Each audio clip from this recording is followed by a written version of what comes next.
광호 씨가 앉아 있으니까 너무 든든하고 좋아요. 서현 목사님. 저희도 든든해요. 작아 보여서. 제 옆에 있으라고요? 근데 우리 광호 씨는 저기 제가 친한 친구하고 아주 비슷하게 생겨서 이런 영광이. 남달라 보이지가 않아요. 아이가 그래요. 자, 오늘은 그 사두개인들의 부활에 대한 논쟁, 그거에 대해서 좀 공부하겠어요.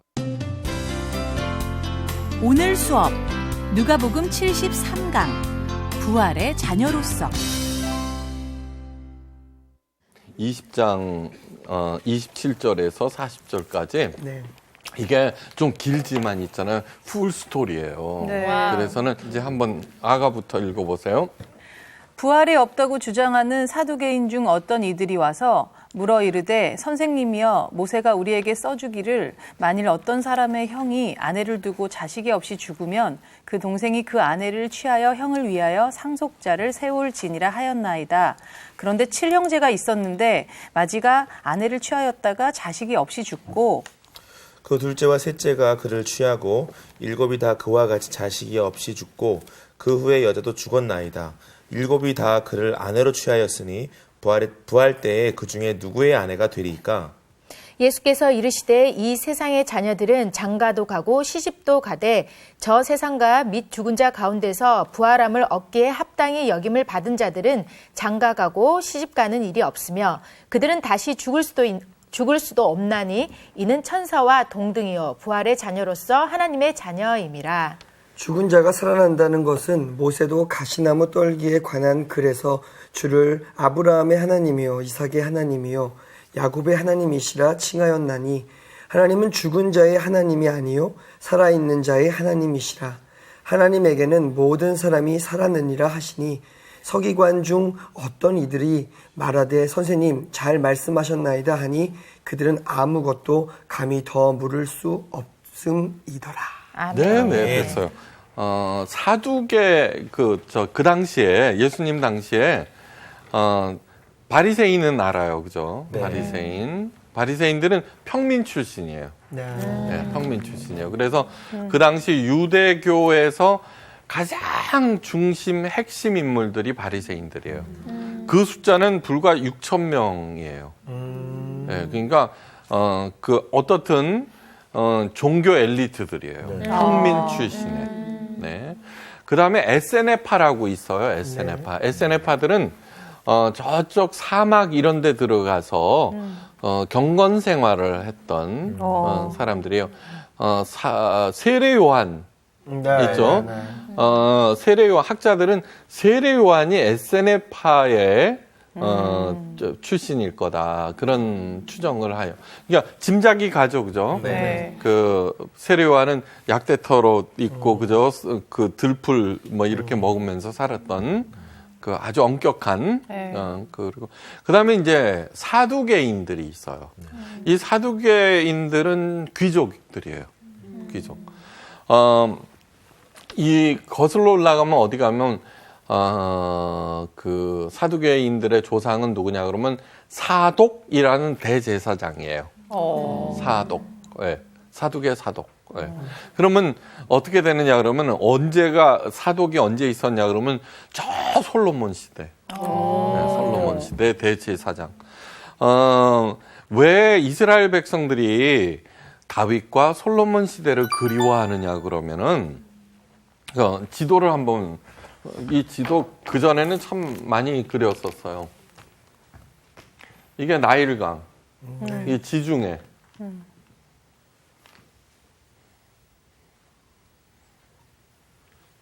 그 다음에 사해, 갈릴리 요단강, 이거 신광야, 이거는 홍해. 감이 와요? 네. 이집트가 여기는 유프라테스, 티그리스 강이 있고, 이거는 이집트 문명. 여기는 메소포타미아 문명. 예? 이 양대 문명이죠, 그죠? 양대 문명. 그러니까 우리나라하고 이스라엘이 여기인데 굉장히 우리나라 처지하고 비슷해요. 그러니까 샌드위치인 거예요. 샌드위치. 예. 그래 이집트하고 메소포타미아 문명이 서로 경쟁하고 있었죠, 그죠? 네. 그때 5대 문명 아니에요. 네. 그러니까 얘네들이 세지면은 메소포타미아를 치러 올라가요. 그게 뭐야? 이 길목인 거예요. 아이고. 그다음에 메소포타미아가 세지면 이집트 치로 내려와요. 그 길목인 거예요. 그런데 놀랍게도 하나님께서는 그 땅을 추천하셨어요. 이게 하나님께서 세상을 만드셨어요, 그죠? 예. 그러니까 부동산 업자 중에 최고수가 누구예요? 우리 하나님이신 거예요. 네. 그래서 신명기에 보면은 하나님께서 추천하신 땅이 나와요. 그러면서 젖과 꿀이 흐르는 땅 저기인데 그 첫 시작이 뭐냐 그러면 이거예요. 가나안 땅은 이집트 땅과 달라서 이런 얘기를 해요. 이 이집트 땅은 뭐냐 그러면은 여기에 빅토리아 이건 굉장히 건조지대예요. 비가 안 와요. 네. 그런데 이제 여기 아프리카예요, 이게. 비가 막 오잖아요. 그러면 나일강을 따라서 이게 범람을 해요. 네. 그래, 범람을 확 하면은, 다 이제 싸질머지고 언덕으로 올라가요. 네. 그러면은 물이 쫙 빠지면 내려와서 씨만 뿌려요. 그러면, 아프리카, 거기에서 있는 비옥한 땅들이 홍수와 더불어서 내려와서 비료가 필요 없어요. 네. 그래서는 엄청난 부를 창출하는 거예요. 그래서 나일강을 신으로 모시잖아요. 네. 그죠? 여러분 한번 보세요. 우리도 그랬으면 좋겠죠. 네. 그런데 이 땅은 이스라엘 땅은 뭐라 그러냐 그러면 나일강, 그러니까 이집트, 애굽 땅과 달라서 그래요. 이 땅은 건기와 우기가 뚜렷해요. 네. 그러면서 건기에는 모든 게 다 죽어요. 네. 우기가 비가 오면은 소생해요. 그래서 이스라엘을 방문한 사람이 건기 때 가면은 이스라엘은 정말 볼 게 없다고 그러고 우기 때 가면 너무 아름답다고 그러고 그래요. 그러면서 비를 흡수하는 땅이라고 그러세요. 그럼 어떤 게 좋을까요? 언제나 날씨는 쨍쨍하고 비료 뿌릴 것도 없이 물은 풍부하고 이 땅이 짱이죠. 네. 풍족하죠. 네. 그런데 뭐라고 그러냐 그러면 여호와의 눈이 항상 거기에 머물러 계시는 땅이다 그렇게 해요. 그러면 저기 어머니 아버지가 집 여행 가면은 막 울어요 아니면 만세 불러요? 만세. 어렸을 때 울었는데 지금은 그래서 만세를 그러니까 우리들은 하나님의 눈이 언제나 집중해 있으면 좋다고 생각하는데 사실 그렇지 않아요. 맞아. 사실 그렇지 않아요. 깊이 생각하셔야 돼요. 왜 하나님께서는 저런 땅을 추천하셨는가? 예, 이 얘기는 뭐냐 그러면 하여간 하나님께 반응하라는 거예요. 네. 그러니까 우리들은 왜 애굽 땅을 좋아하느냐 그러면은 부자거든요. 부자가 되고 싶거든요. 그런데 아니에요. 진짜 하나님의 사람은 내 영혼의 건강이나 내 존재 자체가 아니라 하나님 자신의 최대 관심을 기울이는 사람인 거예요. 네. 이게 하나님께 반응하라는 거예요. 자, 그렇게 되는데 하나님께 최고로 반응했던 사람이 누구냐? 다윗이에요. 다윗. 그죠? 네. 다윗은 여호와와 마음이 합한 사람이었다 그랬어요. 네. 그죠? 그 얘기는 뭐예요? 다윗은 하나님의 마음을 다 알았다는 거예요. 그러니까 자기가 뭐 죽고 살고 하는 문제가 아니라 언제나 사망의 음침한 골짜기에서도 하나님과의 동행하고 하나님과 그거 했다는 거예요. 네. 그러면서 다윗의 아들이 누구예요? 솔로몬이에요. 그때 다윗과 솔로몬 때에 가장 융성해서 메소포타미아와 이집트를 처음으로 제압해요. 처음이 아니라 처음이자 마지막으로. 네. 네. 그래서 솔로몬의 영광 자꾸 그런다고요. 그러니까 우리나라도 그 융성해져 갖고 중국과 일본을 꽉 지그시 눌러야 되는데 그 시대를 그러니까 굉장히 중요한 거예요. 그때 솔로몬 시대가 엄청난 시대였죠. 그러니까 네. 그러니까 그 부가 넘치던 시대예요. 네, 근데 그게 금방 끝나버린 이유가 뭐냐 그러면 솔로몬은 저렇게 그 강성했으니까 결혼 정책을 하죠. 예. 그러니까 각 작은 나라에서 처첩들을 보내요. 예. 그렇게 하잖아요. 네. 근데 이 솔로몬이 어떻게 했냐 그러면은 각 나라에서 온 처첩들의 종교를 그냥 방임을 해버려요. 그러니까 예루살렘 중앙에 네. 온갖 이방신들이 바글바글 끓게 되고 그것이 최대의 실수예요. 예. 그러면서 급격히 쇠퇴해 버리죠.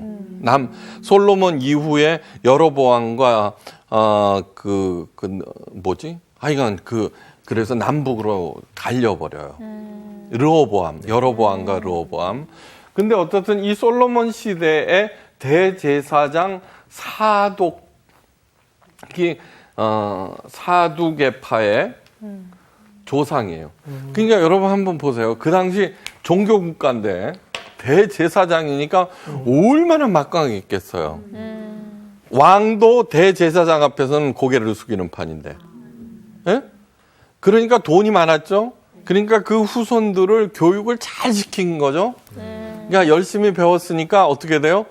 그 부가 세습이 되면서 사두개파가 귀족 출신이 되는 거예요. 귀족. 알았죠? 네. 예. 근데 처음으로 이제 사두개파가 그동안엔 바리새인들이 예수님께 계속 찝쩍거리다가 어느 날 오늘은 사두개파가 나타나서 찝쩍거리는 거예요. 자, 보세요. 바리새인들은 부활을 믿었어요. 그런데 사두개인들은 부활을 믿지 않았어요. 여러분 보세요. 다음, 우리가 애굽 땅 같은 데를 동경을 하는데 이렇게 잘 살고 거저 먹기일 때 우리가 하나님을 잘 섬길 것 같아요? 그렇지 않죠. 아니에요. 나일강과 그 이집트 최대의 신이 누구냐 그러면 태양신과 나일강 신이에요. 그렇게 돼버려요, 사람은. 네, 우리는 안녕, 평강, 부 이런 것들 해지면은 그걸 우상으로 섬겨버려요. 그러니까 안 그런 사람이 있으면 나와보라 그래요.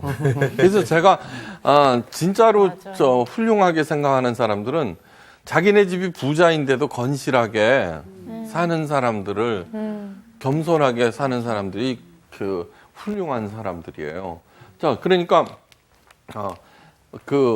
사두개파가 이스라엘의 사두개파니까 하나님을 섬겨요. 네. 왜 안 그러겠어요, 그죠? 그러나 부활에 관심이 있어요, 없어요? 없어요.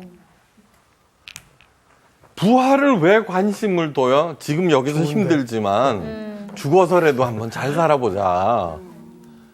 그런 뜻에서 부활을 이렇게 하는데 얘네들은 부활. 그런데 예수님의 부활이 무병장수, 불로 장생이어서는 아닌 거예요. 네. 어느 종교에서나 유토피아가 있어요. 네. 어디에서나 그 유토피아는 죽지 않아요. 하나님을 잘 섬기거나 그 신들을 섬기면 그 유토피아에 간다고 누구나 다 가르쳐요. 극락이 좋을까요? 무릉도운이 좋을까요? 천국이 좋을까요? 천국. 이거 망설이면 안 되잖아요. 이거 봐요. 100평이 좋을까요? 80평이 좋을까요? 70평이 좋을까요? 아무 데나 가서 좋아요. 살아도 되는 네, 거예요. 맞아요. 만약에 무병장수 불로장생이 유토피아라고 하면은 아무 데나 가도 되는 거예요, 사실.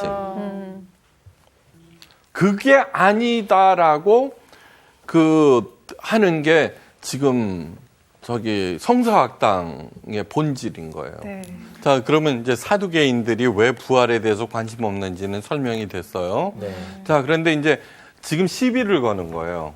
이제 부활을 하면은 왜 그렇게 일들이 생겼을 때 누구의 아내냐는 네. 거예요. 자, 이거는 회교도들이 아내 넷을 취할 수 있죠, 공식적으로. 그죠? 이슬람에서 아내 넷을 취할 수 있죠. 그 왜 그렇게 생겼는가 하는 거예요. 그건 뭐냐 그러면 아까처럼 전쟁이 굉장히 많은 거예요. 예, 그러니까 남자들이 굉장히 많이 죽어요. 예. 그런데 그때 여자들은 남자의 소유예요. 예, 남편의 소유예요. 요즘도 마찬가지죠. 요즘도 이슬람 국가에서 문자 메시지로 나는 너하고 이혼이야라고 하는 그 남자가 여자한테 너하고 이혼이야 3번만 얘기하면 자동적으로 이혼이 돼요. 지금도요. 그래갖고 얼마 전에 그게 외국에 나가서 일하는 남편이 자기 아내한테 문자 메시지로 나는 너하고 이혼이야. 그것이 법적으로 효력이 있느냐 판결을 했었어요. 있다고 봤어요. 와. 근데 이제 우리들은 왜 그런 제도가 생겼느냐는 거예요. 그러면은 남자의 소유인데 그 남자가 죽어버렸어요. 그러면 아들의 소유가 돼요. 아들이 의지하게 되는 거예요. 보호자가 되는 거예요. 근데 아들도 없어요. 그러면 이 사람은 완전히 거지가 될 수밖에 없어요. 예. 그러니까 과부와 고아를 돌보라는 그 조항 때문에 그럼 어떻게 돼야 되냐 그러면 그 사람이 그 여자 그 형제가 아내로 취해야 돼요. 그러니까 먹여 살리기 위해서예요. 네. 그런 취지에서 아직도 그렇게 되는데 세상이 변했음에도 불구하고 그것을 계속하고 있죠. 네. 그러니까 그렇게 돼서 보아스 얘기 아시죠, 그죠? 네. 보아스는 어떻게 됐냐 그러면은 그 형이 이 여자를 취해야 되는데 없어, 그죠? 그러면 사촌이 취해요. 네. 그래서는 물어보는 거예요. 너 저기 룻을 아내로 취할래? 물어보는 거예요. 아, 나 안 할래. 그러면은 다른 사람이 보아스가 그래서 취하게 되는 거예요. 네. 이거는 어떤 성적인 문제가 아니라 전부 가난한 사람을 살리기 위한 그런 취지에서 나왔다는 것을 아셔야 돼요. 예. 그런 취지에서 했는데 이제 그거를 갖고 시비를 걸고 우리도 많거든요. 예. 그러니까 그 본질을 상실한 채 끊임없이 질문을 해요. 예. 뭐 11조 낼 때 그 세금 내고 나머지로 해야 되느냐, 그 전이냐, 정말. 예. 그다음에 자절구리한 질문들이 그냥 본질을 모른 채, 그게 똑같은 거예요, 지금.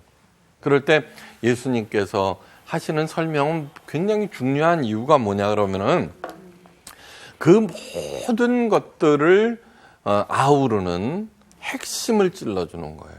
핵심. 예. 그러자 오늘 본문 말씀이 뭐로 끝나요? 더 이상 물을 말이 없더라는 걸로 나오는 거예요. 예. 여러분, 이제 이 성서학당의 강의를 듣거나 뭐를 할 때 의문이 안 생기잖아요? 아니, 만약에 네. 좋은 강의예요.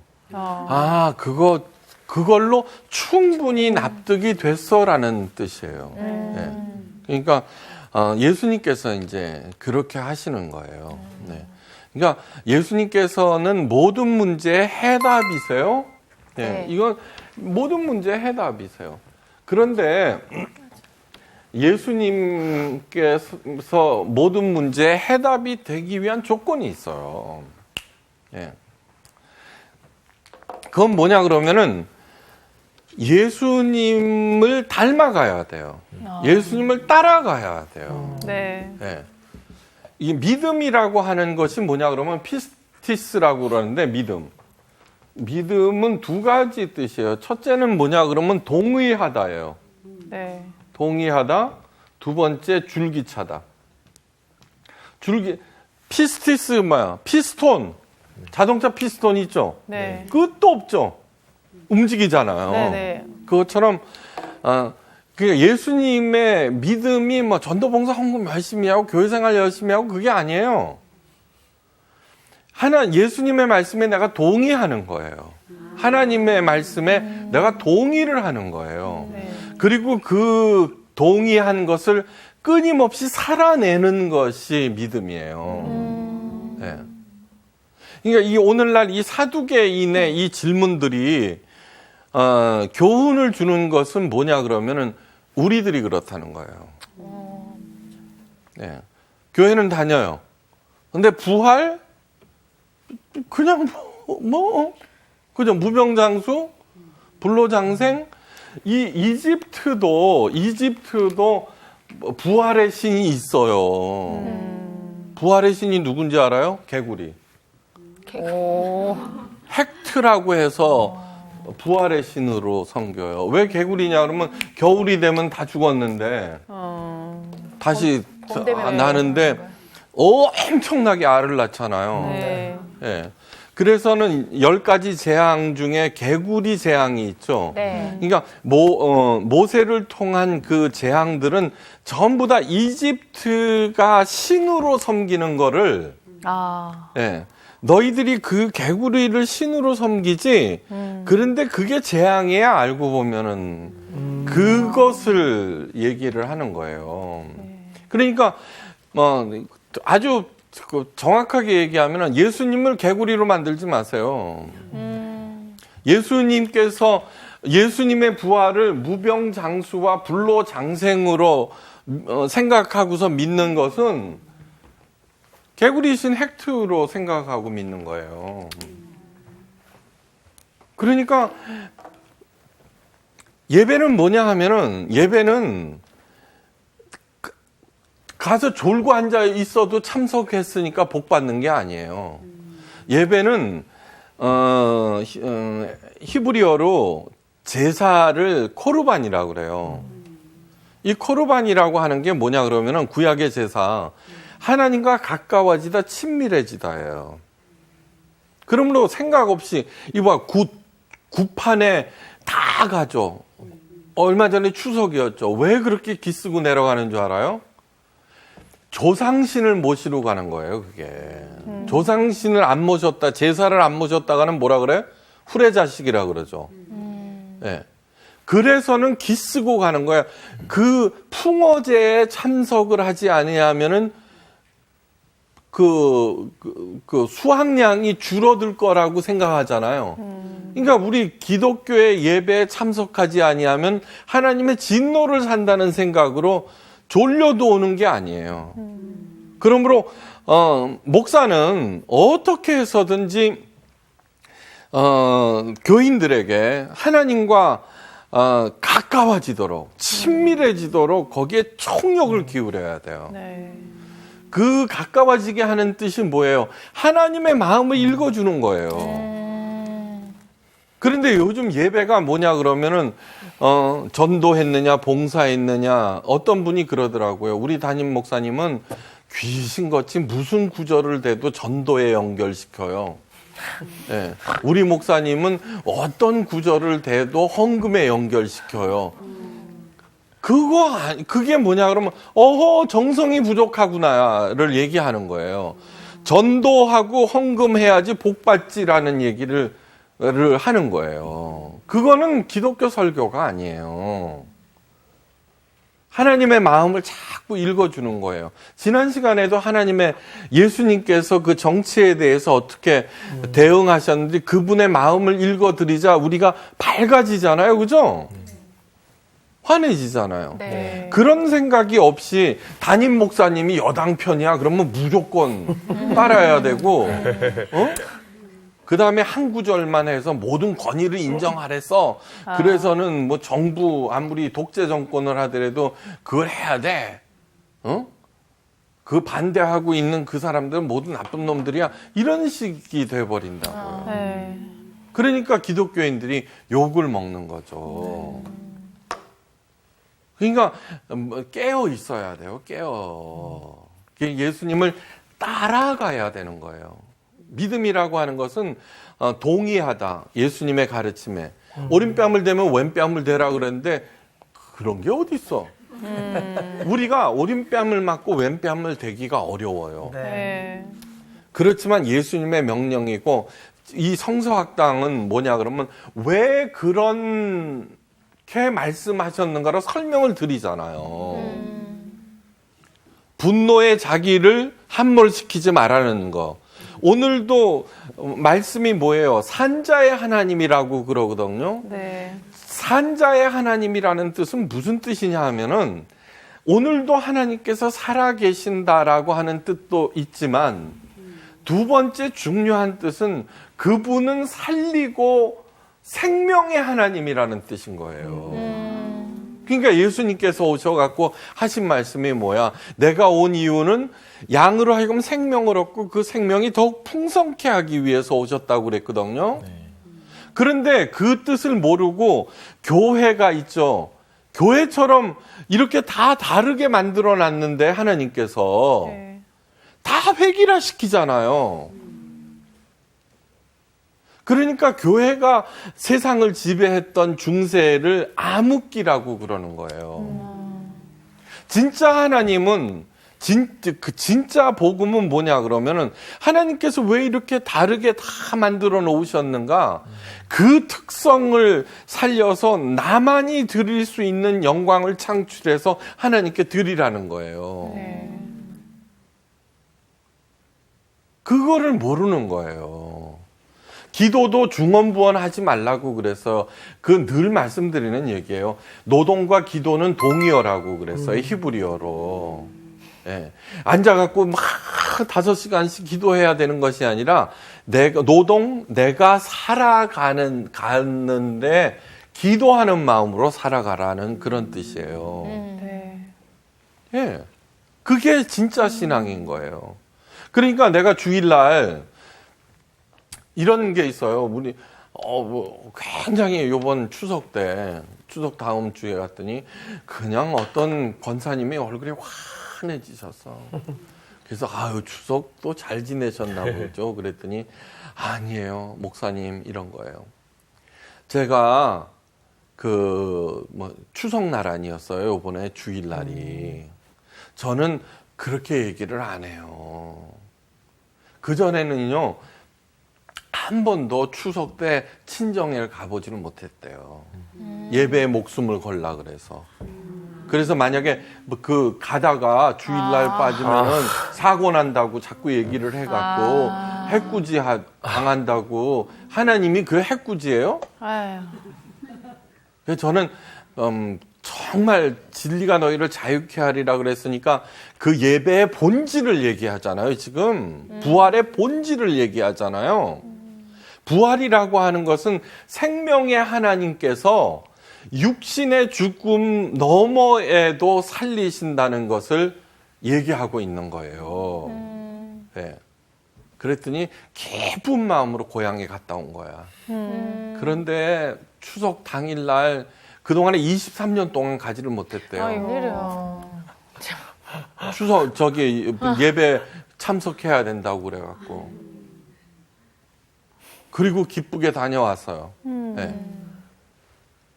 뭐 하는 거예요? 지금 뭐 하는 거? 그건 말도 안 되는 거예요. 예배의 본질을 알고 기도의 본질을 알고 그렇게 하면은 있죠. 얼마나 자유로운지 몰라요. 그래서 어거스틴이 그랬어요. 하나님을 가장 사랑하십시오. 그리고 마음대로 하십시오. 그러면 우리들은 하나님은 가장 사랑하지 않으면서 지 마음대로부터 하지. 그게 무슨 뜻인 줄 알아요? 내가 우리 마누라를 가장 사랑하면은 이쁜 여자가 오면은 눈이 돌아가지. 그죠? 그렇지만 그 사랑은 변함이 없는 거죠. 이 사랑을 하지 아니하고 눈마다 다 돌리고 앉아 있는 거예요. 그 신앙의 본질을 찾아야 되는 거예요. 신앙의 본질을. 그 얘기를 하고 있는 거예요. 부활이라고 하는 것은 뭐냐 그러면은 어떠한 경우에도 정말 하나님께 반응하고 그분과 동행하면 죽음 너머에서조차도 하나님께서 살려내신다라고 하는 뜻을 얘기하고 있어요. 네. 무병장수. 자, 여러분 그거 한번 보세요. 자, 예수님을 따르는 남북 전쟁 당시 남군 총사령관이었던 로버트 리 장군은 남군 장군이에요. 패장이었지만 오늘날에도 미국 국민의 존경을 받는 위대한 장군이에요. 근데 그분이 이런 얘기를 했어요. 모든 위대한 인물마다 첫 번째 터득하는 교훈은 어떻게 누구에게 언제 순종하느냐를 배우는 것이다. 자, 순종하기 위해서는 그 상대방이 그 리더가 도대체 무슨 뜻으로 저렇게 하는지를 알아야 되는 거예요. 무턱대놓고 하면은 완전히 바보예요, 바보. 네. 아셨죠? 네. 그런데 누구나 다 리더가 되고 싶어 하죠. 근데 제일 먼저는 follower, 따르는 법을 배워야 돼요. 따르는 법을. 네. 무턱대놓고 아무나 따르다가는 히틀러를 따르다가는 히틀러 망하고요. 김일성이 따르다가는 김일성이 망하고요. 목사들 가운데 주사파들 꽤 돼요. 주사파가 뭐예요? 주체사상. 우리 부목사 중에 하나가 있었어요. 그전 교회에. 똑똑은 해요. 내가 그래서 그랬어요. 야, 너는 목사인데. 아니, 그 인간 김일성이 사상을 목사가. 그런데 김일성이를 쫓는 것이랑 사람을 쫓는 것이랑 똑같은 거예요. 네. 그게 공산주의라서 안 되고 이거라서 안 되고 저거라서 그거 아니에요. 그거를 존 맥스웰 목사가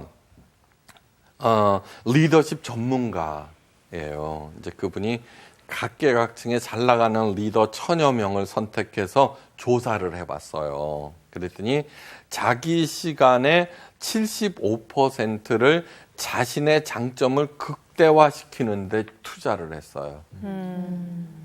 그 다음에 20%는 새 것을 배우고 나머지 5%는 자신의 약점을 보완하는 데 투자를 했다는 거예요. 존 맥스웰 목사예요.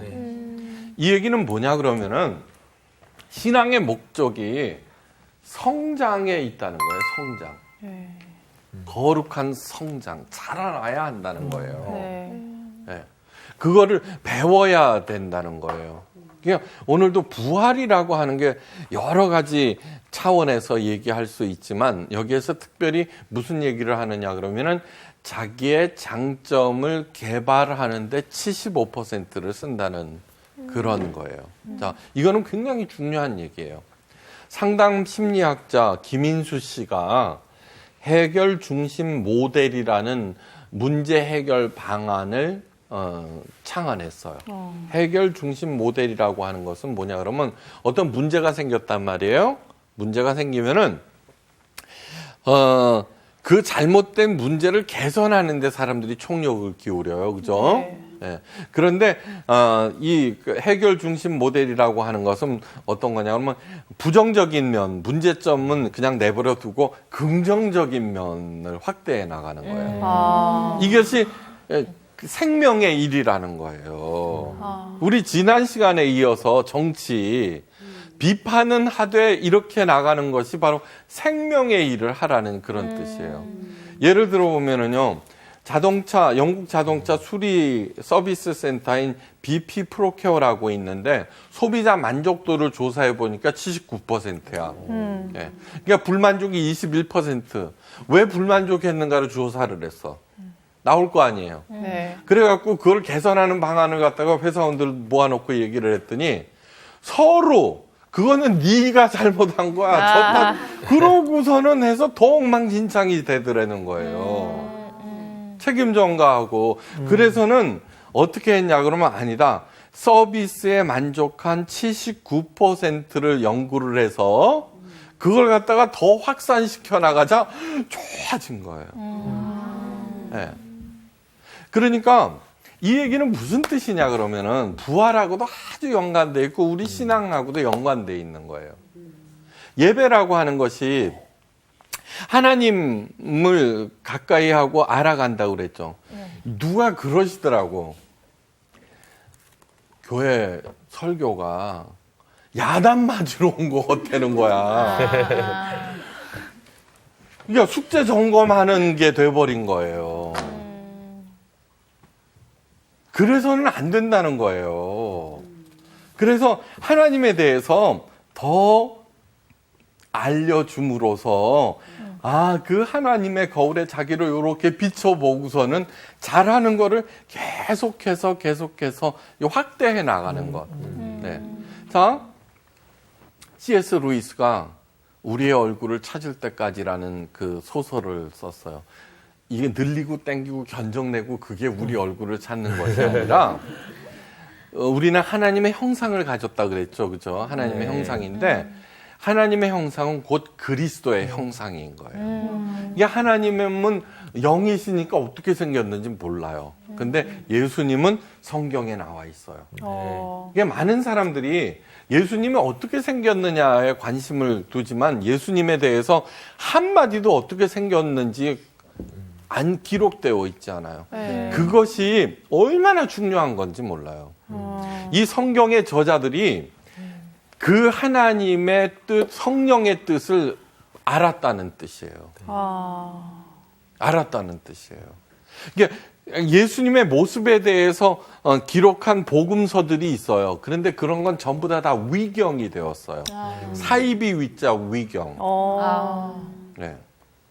그러니까 하나님의 그 예수님은 그러면 예수님께서 이 안에 복음서 안에 기록된 예수님의 그 어떻게 하셨는가, 어떻게 생각하셨는가를 열심히 따라가는. 달라스 윌라드라는 신학자가 그 훌륭한 분이에요. 예수님의 생각과 예수님을 닮아가려고 마음 먹은 순간부터 내게서 아름다움과 능력과 미덕이 나타나기 시작한다고 그랬어요. 네. 근데 우리들은 예수 믿는 이유가 뭐야? 나일강에서 살고 싶어 하는 거 아니에요? 네. 그런 마음이 바로 지옥이에요. 걔 누구야? 스베덴 보리의 책을 읽어보면은 스베덴 보리라고 천재가 있어요. 근데 그 양반이 이런 거예요. 자, 지옥이라고 하는 것은 어떤 거냐 그러면 우리가 부활을 한다고 그러면은 예수 잘 믿는 사람만 부활하는 게 아니에요. 다 부활해, 다. 나쁜 놈들도 다 부활해요, 진짜로. 맞아. 네. 그래서 어떻게 돼요? 마태복음 25장에 나와 있어요. 영생에 또는 영벌에 거한다. 네, 영원한 벌. 네. 만약에 있죠, 이 땅에서 사는 것이 전부라고 그러면은요, 전 목사 안 해요. 저 안 해요, 저. 능력 있는데 왜 돈 벌어서 잘 먹고 잘 살아야지. 근데 이런 거예요. 자, 스베덴 보리의 책에 이런 얘기가 나와요. 도박을 좋아하는 사람이 있다 이거야. 네. 바퀴벌레는 밝은 데 나오면 다 숨어 들어가, 그죠? 네. 어두운 데를 좋아하는 거예요. 지 맘대로 하고 욕심대로 사는 사람이 있는데 어디에 갔더니 서로 도와주는 사람들끼리만 살아. 불편하죠. 불편하죠. 맨날 술 먹고 막 도박하고 막 이러는데 전부 다 착한 사람들만 살아. 불편한 거예요. 그러면 지가 알아서 지옥으로 가버리는 거예요. 가장 편한 대로. 진짜예요. 스베덴 보리가 얘기하는 게 뭐냐 그러면 지옥은 너 지옥가 이거 아는 거 지가 다 찾아서 간다는 거예요. 가장 편한 사람들끼리. 그래, 그러면 거기가 왜 그러느냐. 그렇게 맨날 속이고 뜯어먹고 살던 사람들끼리 모여갖고 뭐해요? 그 짓만 또 하는 거예요. 알았어요? 예수님께서 이미 말씀하셨어요. 빛의 자녀들은 어둠으로 들어가지 않는다고. 그리고 어둠으로 숨는 그 자체가 심판이라고 말씀하셨어요. 신앙생활이라고 하는 것은 뭐냐 그러면 착하게 산다는 게 아니에요. 예수님께서 말씀하신 그 깊은 뜻을 알고 언제나 내가 살고 진짜로 그 다음에 남을 살리는 일에 하나님과 더불어서 동역하는 사람이 예. 그러면은 저절로 다 부활한 다음에 그러면 그런 사람들끼리 모여갖고는 행복해지고 야 하나님이 뭐 만들어셔 시래? 그래? 야 성호 노래 잘 부르니까 그거 한번 해봐. 윤정 씨 그거 웃겨. 그죠? 그렇게 하는 게 그 하나님 나라죠. 그렇게 되시기를 바라요. 아가씨는 뭐하지? 이상 마칩니다.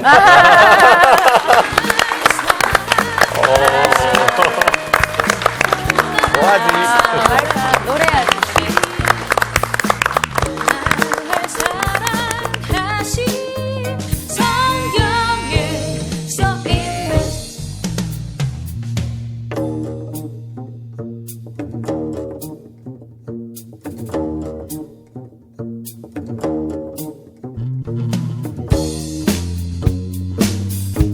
About the love of Jesus. Yeah, let me tell you this. He loves me. 이번 주 퀴즈입니다. 빌라도가 바라바를 놓아주고 예수를 십자가에 넘겨준 이유는 무엇인가요? 1번 인기를 얻기 위해, 2번 무리에게 기쁨을 주고자, 3번 무리에게 만족을 주고자. 정답을 아시는 분은 CBS 성사학당 홈페이지에 정답을 올려주시거나 우편으로 보내주시면 됩니다. 보내실 곳은 서울특별시 양천구 목동서로 159의 1번지 CBS 성사학당 담당자 앞입니다. 연락처를 꼭 남겨주세요. 선정되신 분들에게는 대한성서공회에서 성경, 송태근 선생님의 내가 어디 있느냐, 하나님이 꿈꾸는 교회, 김기석 선생님의 오래된 새길, 신우인 선생님의 땅과 하늘의 갈림길에서, 구미정 선생님의 두 글자로 신학하기 가운데 하나를 드립니다.